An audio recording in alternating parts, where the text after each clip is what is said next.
കണ്ണൂർ കണ്ണപുരത്തെ സ്ഫോടന കേസിൽ 5-ാം പ്രതി പാലക്കാട് മുണ്ടൂർ സ്വദേശി സ്വാമിനാഥൻ അറസ്റ്റിൽ.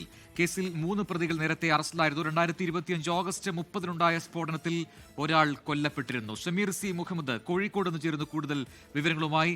സമീർ, ഈ 5-ാം പ്രതി സ്വാമിനാഥൻ എങ്ങനെയാണ് ഈ കേസുമായി ബന്ധപ്പെട്ടിരിക്കുന്നത്? എന്താണ് നമുക്ക് ലഭിക്കുന്ന വിവരങ്ങൾ?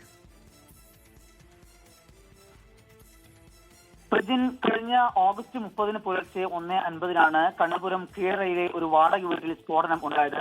സ്ഫോടനത്തിന്റെ ആഘാതത്തിൽ ആ വീടും അതുപോലെ സമീപ വീടുകൾ നശിക്കുകയും ഇതോടൊപ്പം തന്നെ ഒരാൾ കൊല്ലപ്പെടുകയും ചെയ്തിരുന്നു. ഈ സംഭവവുമായി ബന്ധപ്പെട്ട് 3 പേരെ നേരത്തെ പോലീസ് അറസ്റ്റ് ചെയ്തിരുന്നു. അനൂപ് മാലിക്, അനീഷ്, അതുപോലെ തന്നെ നാണി എന്നിവരാണ് അറസ്റ്റിലായിരുന്നത്. ഈ 3 പ്രതികളെ കേന്ദ്രീകരിച്ച് പോലീസ് അന്വേഷണം ഊർജിതമാക്കുകയും പിന്നീട് പോലീസ് ഈ പ്രതികളുടെ മൊഴികൾ, അതുപോലെ തന്നെ മൊബൈൽ ഫോൺ രേഖകൾ, ബാങ്ക് ഇടപാടുകൾ എന്നിവ പരിശോധിക്കുകയും ചെയ്തിരുന്നു. അതിന്റെ അടിസ്ഥാനത്തിലാണ് ഈ കേസിൽ മറ്റൊരു പ്രതിയായിട്ടുള്ള സ്വാമിനാഥനിലേക്ക് എത്തിയത്. അങ്ങനെ വിശദമായിട്ടുള്ള അന്വേഷണത്തിനൊടുവിൽ സ്വാമിനാഥന്റെ അറസ്റ്റ് കൂടി ഇന്ന് രേഖപ്പെടുത്തിയിരിക്കുന്നു.